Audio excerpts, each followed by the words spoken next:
Brought to you by Palvi Agrico.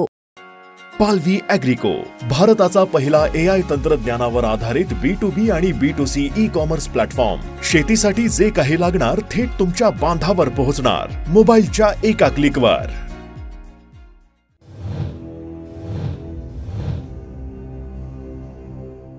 Marathi अभिनेत्री मृण्मयी देशपांडेने दिग्दर्शित केलेला चित्रपट मनाचे श्लोक सध्या वादाच्या भोवऱ्यात अडकलाय.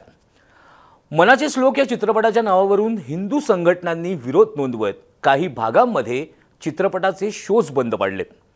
पुण्यासह राज्यातील विविध भागात हिंदुत्ववादी संघटनांनी आक्रमक भूमिका घेतल्यानंतर आता चित्रपटाच्या टीमने एक महत्त्वाचा निर्णय घेतलाय.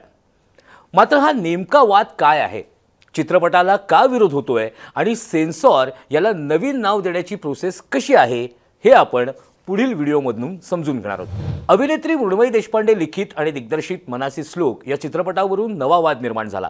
मनाचे श्लोक या चित्रपटाचं नाव धार्मिक भावना दुखावणार आहे. मनाचे श्लोक हे रामदास स्वामींनी लिहिलेलं एक आध्यात्मिक पुस्तक आहे. या चित्रपटाची कथा लिव्ह इन रिलेशनशिपच्या वादग्रस्त विषयांवर आहे. त्यामुळे अशा कथेला मनाचे श्लोक नाव कसं देण्यात आलं अशी हिंदुत्ववादी संघटनांची मागणी होती. त्यामुळे चित्रपटाला महाराष्ट्रातल्या काही भागांमध्ये जोरदार विरोध झाला. राज्यातल्या अनेक भागात या सिनेमाचे शो सुद्धा बंद पाडण्यात आले. मनाचे श्लोक या चित्रपटामध्ये अभिनेत्री मृण्मयी देशपांडे, राहुल पेठे, पुष्कराज चिरपुटकर, सुरवत जोशी, सिद्धार्थ मेनन, हरीश दुधाडे इत्यादी कलाकार आहेत. मनाचे श्लोक हा एक कौटुंबिक सिनेमा आहे. चित्रपटात मुख्य नायक आणि नायिका म्हणजेच मनवा आणि श्लोक यांनी त्यांच्या मनानुसार सुरू केलेल्या प्रवासाचं कथन आहे, ज्यावरून या चित्रपटाचं नाव मनाचे श्लोक असं ठेवलं. त्यामुळे या सिनेमात कुठेही रामदास स्वामींचा किंवा त्यांच्या श्लोकांचा उल्लेख केलेला नाहीये. या चित्रपटाला जेव्हा विरोध झाला तेव्हा या सिनेमाची लेखिका, दिग्दर्शिका, अभिनेत्री मृण्मयी देशपांडे आणि या सिनेमाचे निर्माते यांनी बसून एक निर्णय घेतला आणि या चित्रपटाचं प्रदर्शन थांबवण्याचा निर्णय घेतला. त्याच्यानंतर त्यांनी आता याबाबतची माहिती त्यांनी सोशल मीडियावर सुद्धा दिली. त्याच्याबद्दल मृण्मयी देशपांडेने आपल्या सोशल मीडियावर काय म्हटलं ते बघूया. नमस्कार. मनाचे श्लोक या चित्रपटाच्या प्रदर्शनावरून काल आणि आज पुणे, संभाजीनगर आणि पश्चिम महाराष्ट्रात ज्या घटना घडल्या त्या अतिशय दुःखद आहेत. हा संपूर्ण घटनाक्रम पाहता आम्ही या चित्रपटाचं प्रदर्शन संपूर्ण महाराष्ट्रात थांबवत आहोत आणि या सिनेमाच्या नवीन नावासह येत्या गुरुवारी दिनांक 16 ऑक्टोबर 2025 रोजी पुन्हा एकदा हा चित्रपट प्रदर्शित करतोय.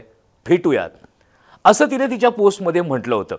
नेमकं आता ही नाव बदलण्याची प्रोसेस कशी असते, आता हे सेन्सॉर नवीन नाव कसं घेईल, काय असते ती प्रोसेस, ती आपण समजून घेऊया. आता या विरोधानंतर मनाचे श्लोक सिनेमाची निर्माते मंडळी पुन्हा एकदा सेन्सॉर बोर्डाकडे गेलेली आहेत. नाव बदलण्यासाठी त्यांनी पुन्हा एकदा सेन्सॉर बोर्डाकडे रितसर अर्जही केलाय. या अर्जात त्यांनी नवीन नाव सुद्धा त्यांना सुचवलेलं आहे. त्यांनी या नवीन नावासह सेन्सॉरने सिनेमा प्रदर्शित करण्याची परवानगी सुद्धा मागितलेली आहे. आता सेन्सॉर बोर्ड काय करणार?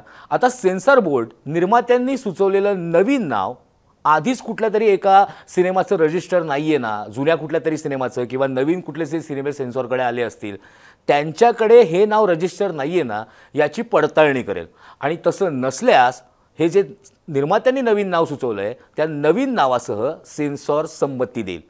ही संमती मिळाली की निर्मात्यांनी सांगितल्यानुसार 16 ऑक्टोबरपासून नवीन नावासह सिनेमा पुन्हा एकदा महाराष्ट्रभर प्रदर्शित होईल.